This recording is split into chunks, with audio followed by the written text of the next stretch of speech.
Excusez-moi, mais vous n'avez pas de microphone. Pardon, confuse. Enfin, il convient de noter que, contrairement à ce qu'affirmait le procureur lors de l'audience du 21 février 2013, le tribunal militaire d'Abidjan a été saisi le 24 mars 2011 afin de mener une enquête complète sur des obus qui auraient été tirés à Abobo. Contrairement aussi à ce qu'affirmait le témoin du procureur P9, ce qui pose donc la question de sa crédibilité. Il convenait de s'intéresser aux résultats de cette enquête. Cela fait partie intégrante d'un travail d'investigation. Nous avons vu que le procureur a mené des enquêtes superficielles sur les événements qui se seraient déroulés à Abobo le 17 mars 2011. Il part d'un a priori, selon lequel le prétendu lieu de l'impact était peuplé exclusivement de civils. Or, il ne présente aucun élément probant au soutien de cette affirmation. Pis, il ne prend pas en compte des éléments de preuve qu'il avait à sa disposition pour envisager d'autres hypothèses. Par exemple, le témoin P9, un des témoins principaux du procureur, indique que les membres du commando invisible se fondaient dans la population. Transcription 0011-0556, page 0161. Le procureur ne pouvait donc pas ignorer qu'à Abobo, il n'existait pas de zone exclusivement civile en mars 2011. C'est pourquoi il aurait dû envisager d'autres hypothèses que celle d'une prétendue attaque contre la population civile. Première hypothèse, il ne s'agissait pas d'une attaque contre la population civile. Le procureur indique lui-même, au paragraphe 14 de son document contenant les charges, qu'il existe un conflit armé non international depuis le 25 février 2011. Il doit donc en tirer les conséquences juridiques. S'il y a un conflit armé non international qui fait rage, notamment à Abobo en mars 2011, cela signifie que d'un côté, il y a des combattants, de l'autre qui s'affrontent, de l'autre des civils. Les combattants s'étant fondus dans la population civile, ils se servent d'eux comme bouclier humain. Le procureur aurait dû prendre en compte cet élément afin de s'interroger, dans l'hypothèse d'un bombardement éventuel, sur quel lieu aurait pu être visé par les soi-disant tirs. Nous l'avons dit, la définition du lieu visé est particulièrement floue. Or, si le procureur avait pris la peine de se saisir de la réalité de la situation à Abobo en 2011, il se serait posé d'autres questions sur le lieu potentiellement visé par des tirs d'obus. Il est d'autant plus surprenant que le procureur ne le fait pas, puisqu'au cours de l'audience du 21 février dernier, il utilise le champ lexical de la guerre, plus précisément des termes spécifiques au jus in bello, le droit des conflits armés. Par exemple, il parle de l'utilisation de mortiers en zone urbaine, de l'absence de distinction entre combattants et civils, de cibles militaires, de l'interdiction en droit international d'utiliser des mortiers dans des zones peuplées, du terme civil, ou encore de position de l'ennemi. Pages 47, 48 et 49 du transcrit français. Le témoin du procureur P9, qui avait une fonction très importante, rappelons-le, a déclaré que, et je cite le procureur, les soldats ivoiriens ont été formés au droit humanitaire international. Alors pourquoi auraient-ils pris la population civile qui leur était favorable pour cible? Cela n'a aucun sens. Rappelons que le ministre de la Défense du gouvernement du président Gbagbo, au moment des faits, explique très clairement que depuis février 2011, les forces de l'ordre étaient constamment prises pour cible, les commissariats attaqués, les officiers attaqués à leur domicile ou exécutés, et que les rebelles, c'est-à-dire les FAFN ou le commando invisible, contrôlaient entièrement la commune d'Abobo depuis fin février 2011. Le procureur lui-même raconte, lors de l'audience du 21 février, que les troupes se rendant en véhicule au camp commando essuyaient des coups de feu. Par ailleurs, nous avons vu que les combattants rebelles avaient infiltré la population. Comment le procureur peut-il prétendre qu'aucune cible militaire et aucun combattant armé n'était présent dans les quartiers bombardés, alors que les combattants rebelles étaient partout? En affirmant sans étayer sa thèse que le lieu de l'impact était uniquement peuplé de civils, le procureur fait fi de la réalité à Abobo en mars 2011, où des factions rebelles s'en prennent au FDS, terrorisent la population, mais aussi s'affrontent entre elles. Il empêche ainsi la Chambre et les partis de comprendre l'enchaînement des événements qui se sont déroulés à Abobo en mars 2011. Il est permis de relever aussi une coïncidence troublante. Le jour où avait lieu le soi-disant bombardement du marché d'Abobo, Alassane Ouattara crée par voie d'ordonnance les forces républicaines de Côte d'Ivoire, FRCI, fusionnant les forces armées des forces nouvelles et les forces nouvelles, légitimant ainsi les rebelles. Deuxième hypothèse. Les auteurs potentiels ne sont pas des FDS. Le procureur ignore complètement la présence du commando invisible à Abobo. Or, le témoin du procureur P11 lui avait indiqué que le commando invisible disposait d'armes lourdes et était équipé de mortiers. Transcription 0016-0130, page 0144. Si les témoins ont décrit que les obus pleuvaient à Abobo, qui nous dit qu'il ne s'agissait pas des obus du commando invisible, lourdement armés, notamment de mortiers, comme nous l'avons démontré? Le ministre de la Défense explique que le commando invisible n'hésitait pas à utiliser ces armes lourdes. Le témoin du procureur P107, lui, indique que le commando invisible n'hésitait pas à tirer sur ses propres gens. 0020-0064, paragraphe 162.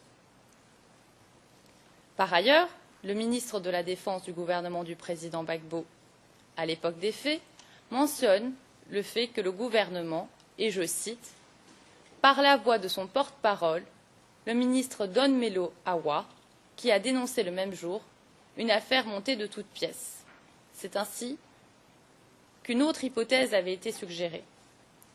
Le procureur aurait dû se pencher sur ces différentes hypothèses et mener des enquêtes afin de savoir si ce sont réellement les FDS qui auraient tiré ces soi-disant obus. Il lui appartenait d'exclure toutes les possibilités. Troisième hypothèse, une erreur technique.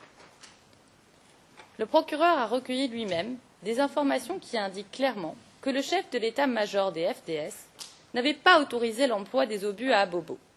Transcription 0011-0556, page 0559, du témoin P9 et du témoin P47, transcription 0015-0244, page 0267.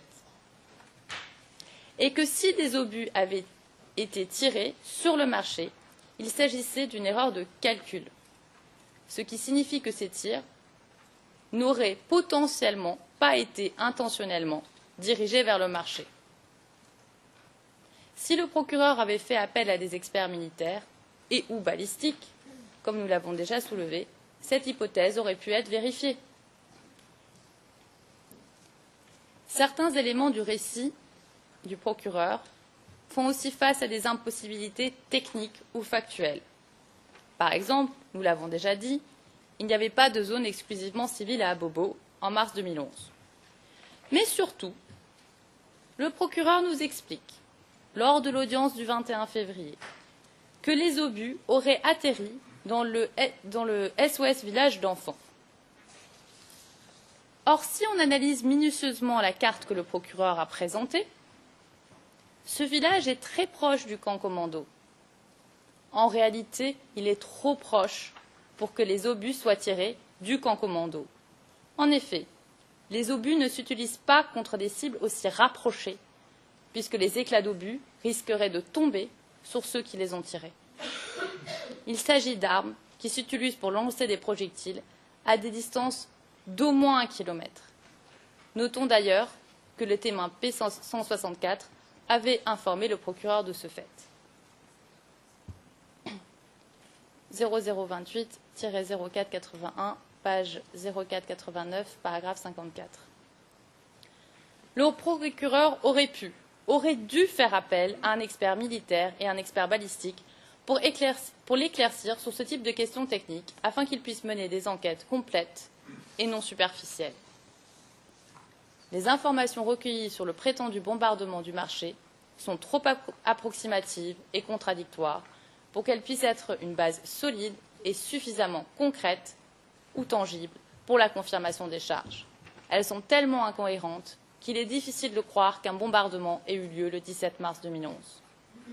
Aucun rapport balistique n'existe sur ce prétendu bombardement. Par ailleurs, ni le ministre de la Défense, ni les hauts gradés de l'état-major n'étaient au courant de ce soi-disant bombardement. Le ministre de la Défense a été informé d'un bombardement potentiel par un journaliste à la sortie d'un conseil des ministres. Il est surprenant qu'aucun responsable politique ou militaire était au courant d'un tel événement alors que des journalistes et des agences de presse internationales diffusaient déjà l'information. Pourquoi ? Parce que ce soi-disant bombardement fait écho au bombardement du marché de Sarajevo et parle aux consciences. Le procureur accentue lui-même la couverture médiatique de l'événement. Enfin, il ne peut prétendre que la direction a préféré ignorer cet incident. Le ministre de la Défense de l'époque explique lui-même qu'après avoir été informé par le journaliste, il est entré en contact avec le commandant supérieur de la gendarmerie, puis le chef d'état-major, pour en savoir plus. Ils m'ont répondu l'un après l'autre qu'ils ne savaient rien. Je leur ai demandé d'interroger les collaborateurs sur le terrain et de me faire un rapport. Pièce de la Défense, 1273, page 1297. Il n'y a donc pas de motif substantiel de croire que ces soi-disant éléments pro-Gbagbo, non précisés, non identifiés, aient commis les actes visés par le procureur.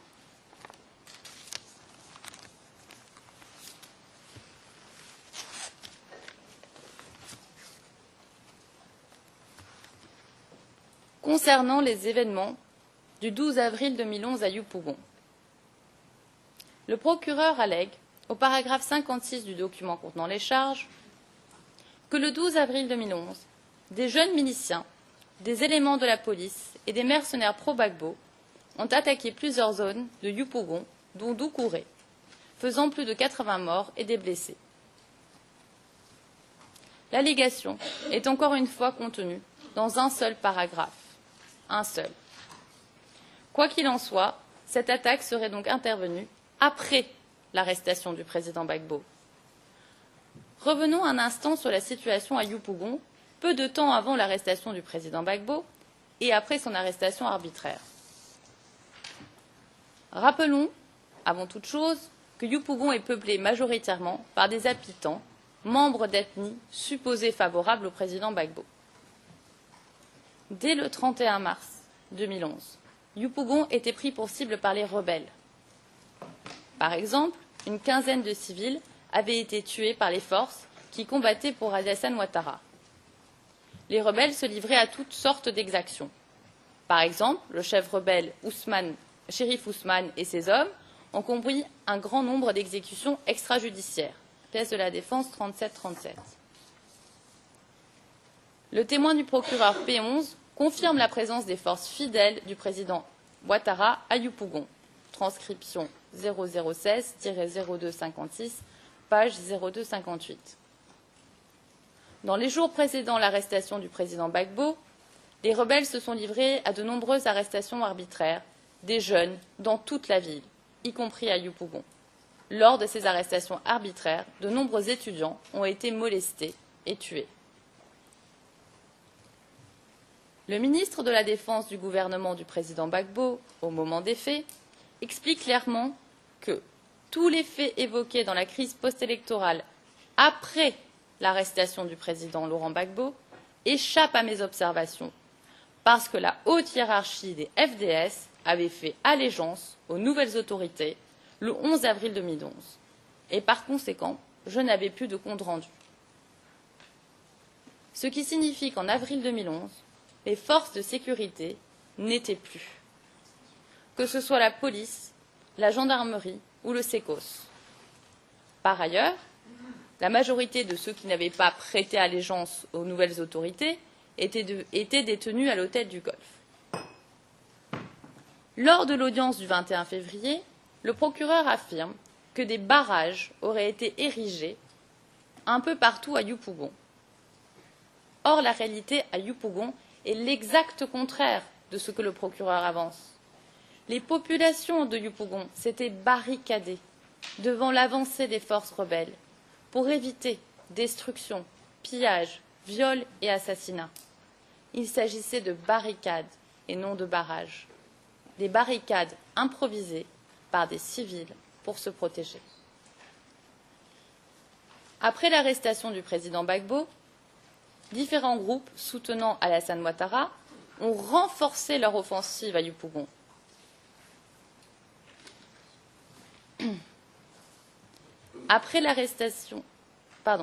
Par ailleurs, les forces rebelles étaient appuyées par les forces françaises.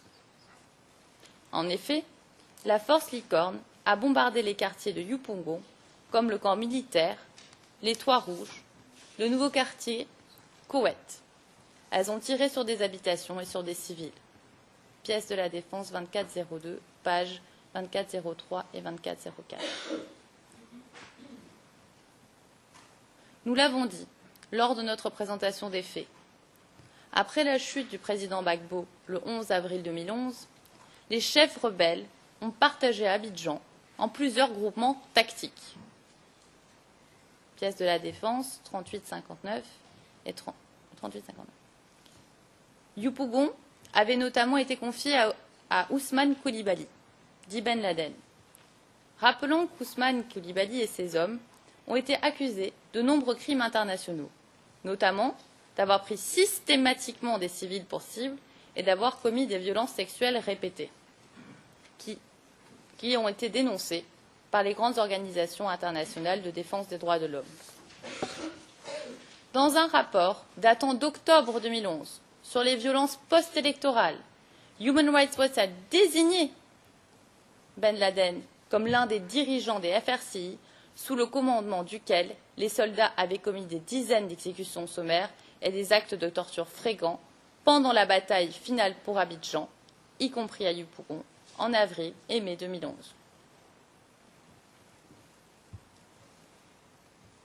Les rebelles attaquent, mais les attaques échouent. Elles échouent devant la défense que leur opposent les groupes d'autodéfense composés d'habitants. Pour obtenir leur reddition, les chefs rebelles ont entamé des négociations et demandent à d'anciens responsables pro-Gbagbo de négocier le désarmement des habitants.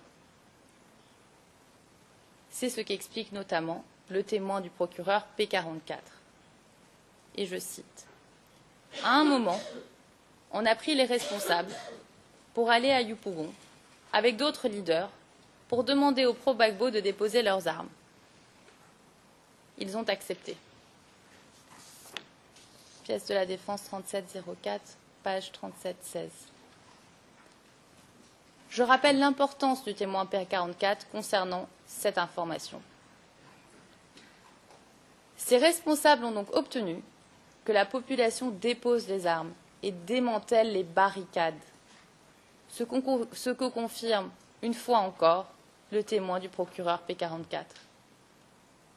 Une fois les habitants désarmés, des groupes de rebelles se répandent à Yupougon, se livrent à de nombreuses exactions et commettent de nombreux crimes. Il est symptomatique que le procureur n'en dise pas un mot. S'il avait sérieusement enquêté, il aurait dû prendre en compte la réalité de la situation sur le terrain et ne pourrait aboutir aux conclusions du document contenant les charges. Ceci est d'autant plus surprenant que ces crimes sont documentés et que la défense a transmis au procureur des photographies accablantes. Comme nous l'avons dit lors de notre présentation des faits, de nombreux civils ont été raflés et détenus à Yupougon, notamment à la station Lubre-Afrique. Nous avons vu des jeunes gens asperger d'essence et une centaine de jeunes hommes détenus arbitrairement dans des conditions inhumaines. Par ailleurs, les hommes de Ben Laden ont commis des dizaines d'exécutions sommaires et des actes de torture en avril et mai 2011.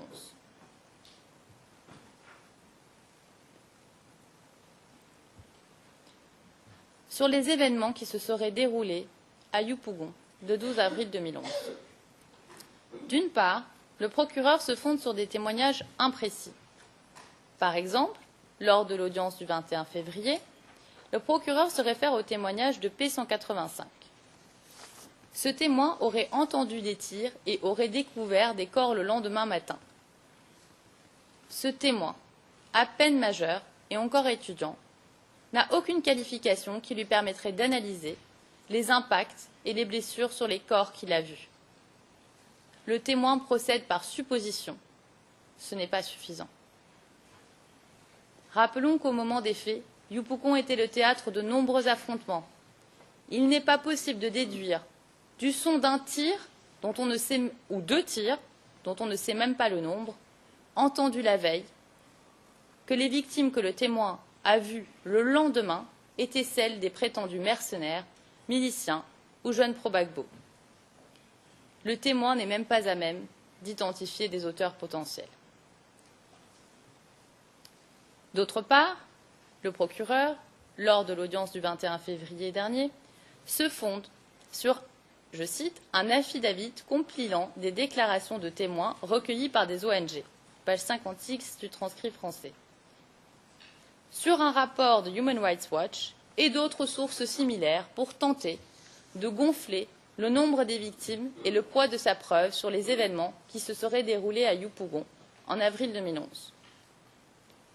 Nous pouvons utiliser le même procédé et donner à voir une autre réalité dans un quartier, rappelons-le, mis en coupe réglée par les rebelles. Dans le rapport, ils les ont tués comme si de rien n'était, le besoin de justice pour les crimes post-électoraux en Côte d'Ivoire, d'octobre 2011, Human Rights Watch a documenté 6 meurtres à Koweït commis par les forces républicaines.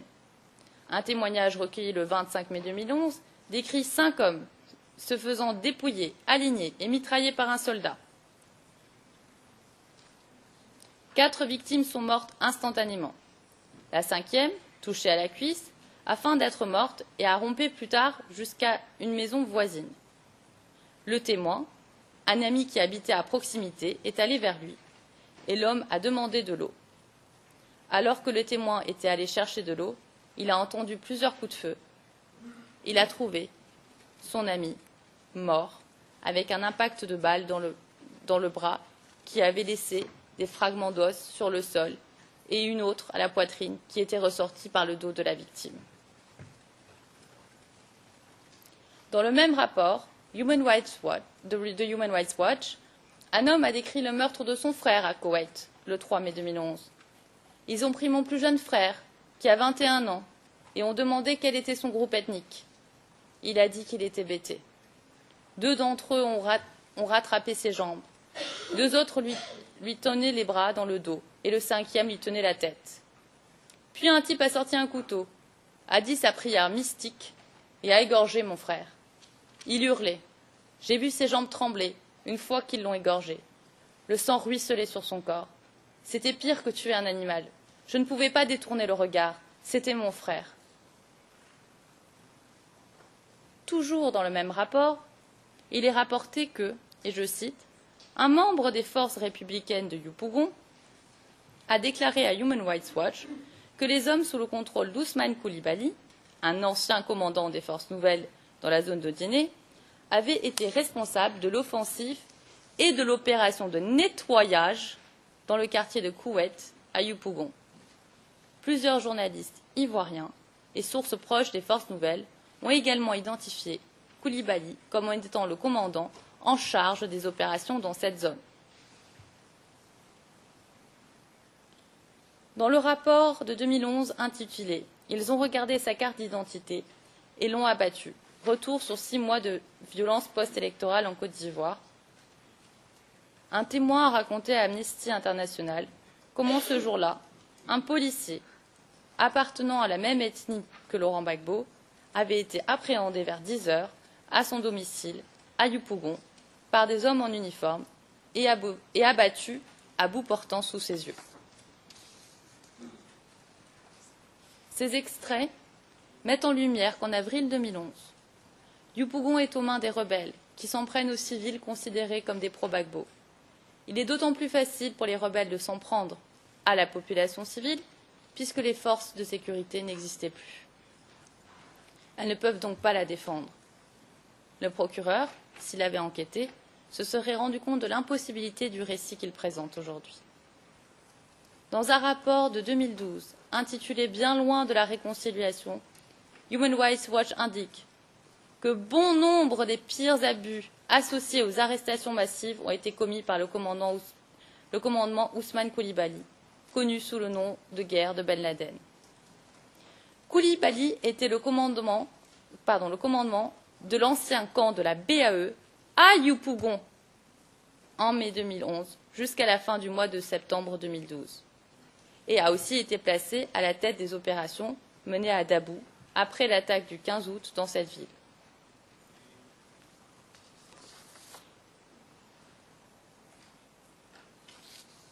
Yopougon est toujours aux mains des rebelles, encore aujourd'hui. C'est ce qu'il ressort d'un rapport de Human Rights Watch, publié aujourd'hui même, intitulé « La loi des vainqueurs, la situation des droits humains, 2 ans après la crise post-électorale ». Sur la question des viols, le procureur a identifié une seule victime de viol à Yopougon, le témoin P185. Nous sommes profondément meurtris de ce qu'elle a dû subir. Néanmoins, rien dans son récit ne permet de lier les auteurs du viol aux forces pro-Gbagbo. Sa description laisse plutôt entendre qu'il s'agissait de criminels qui profitaient de la situation et qui, dans la confusion générale, commettaient des actes abominables. Par ailleurs, un seul témoignage ne suffit pas pour démontrer un plan ou une politique quelconque.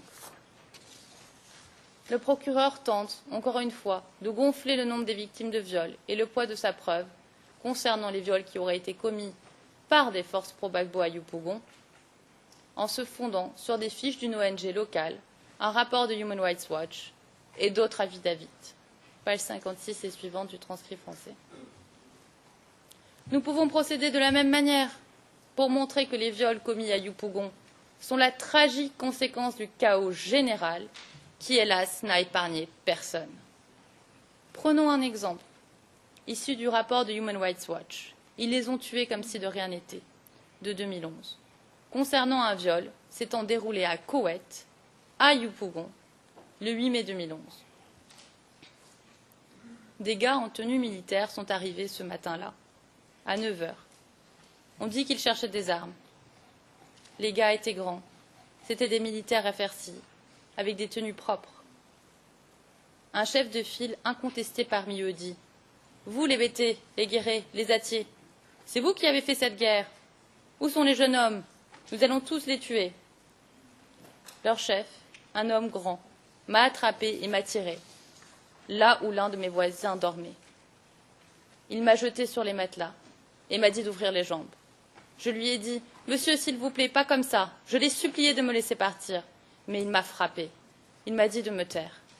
Il m'a pris de force et il m'a violée. Il m'a tenue là, en me violant, pendant plus d'1 heure.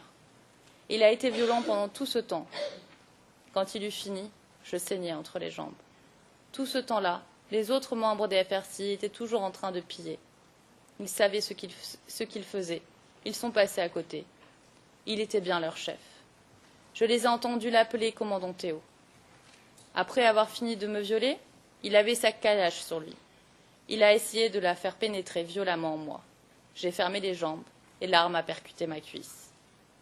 Il a ri et a dit « Bravo » et il est sorti de la pièce. Le viol est un acte inqualifiable.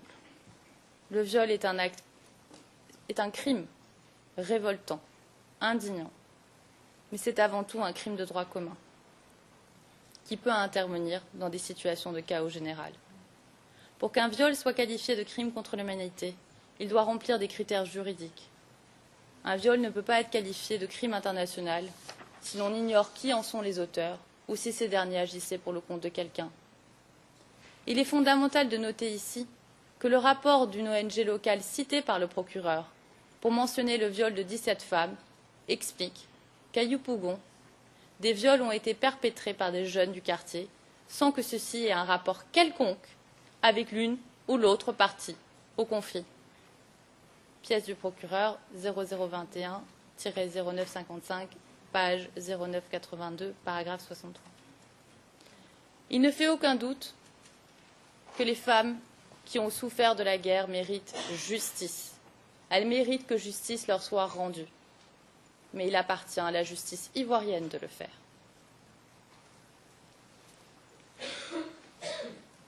Les victimes ne sont pas identifiées. Des victimes à Yopougon en avril 2011, il y en a eu tant, toutes origines confondues. Or, le procureur n'identifie pas les victimes. Les témoignages mentionnent des chiffres, mais ceux qui donnent les noms des victimes sont quasi inexistants. Les rapports des ONG, auxquels le procureur se réfère, donnent des chiffres ou relatent des propos d'une personne interviewée. Mais qui sont-ils? Nous n'en savons rien. Il peut s'agir de victimes dites pro-Gbagbo. Nous ne pouvons affirmer que du fait de son origine ethnique, une personne est victime de soi-disant forces pro-Gbagbo. Il serait réducteur de prétendre que toutes les personnes originaires du Nord étaient victimes de soi-disant forces pro-Gbagbo.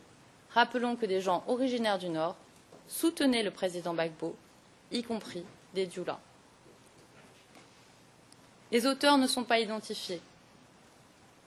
Incapable de fournir un quelconque élément de probant dans le sens de sa théorie, le procureur prétend que le pouvoir aurait organisé des groupes armés pour supplier les troupes et se livrer à des attaques contre la population civile.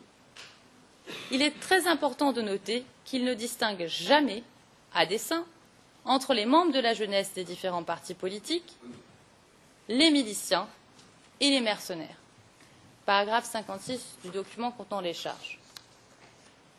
En effet, lors de l'audience du 21 février 2013, il n'a pas distingué une seule fois les jeunes miliciens des éléments de la police et des mercenaires pro-Gbagbo.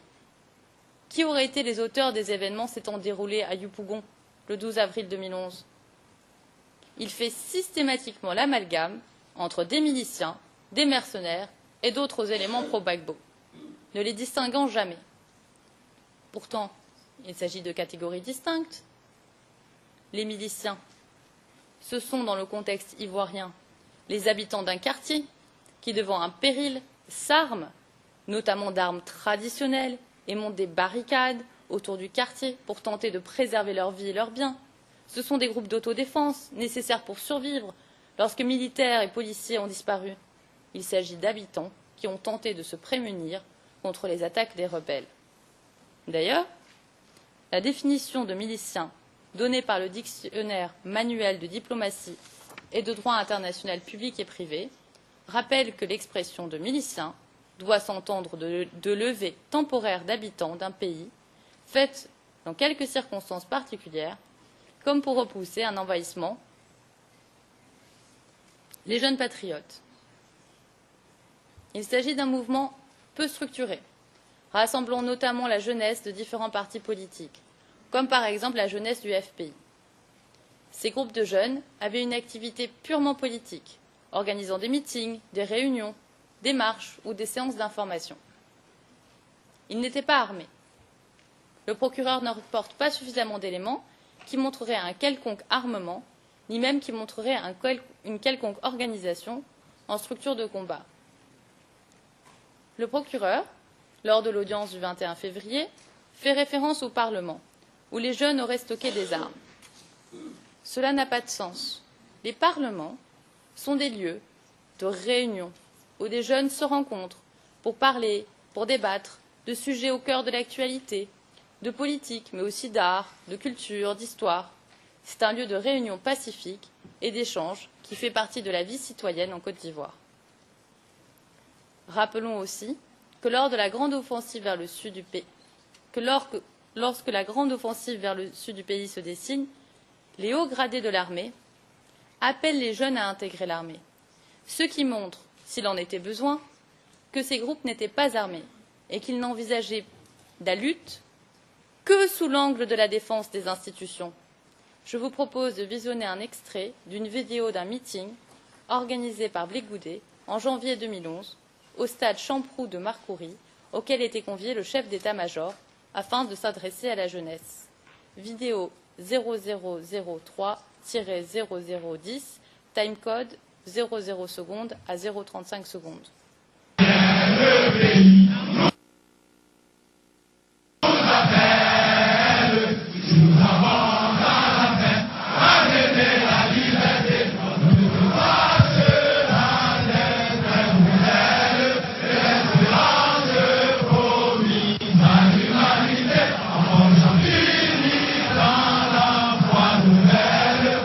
L'hymne national chanté en chœur par plus de 20 000 volontaires répondant à l'appel de la patrie. Ils sont venus des différents quartiers d'Abidjan pour se faire enrôler dans l'armée nationale de Côte d'Ivoire. Nous soulignons l'importance de la présence du chef d'état-major sur cette vidéo. Il s'agit d'un appel pacifique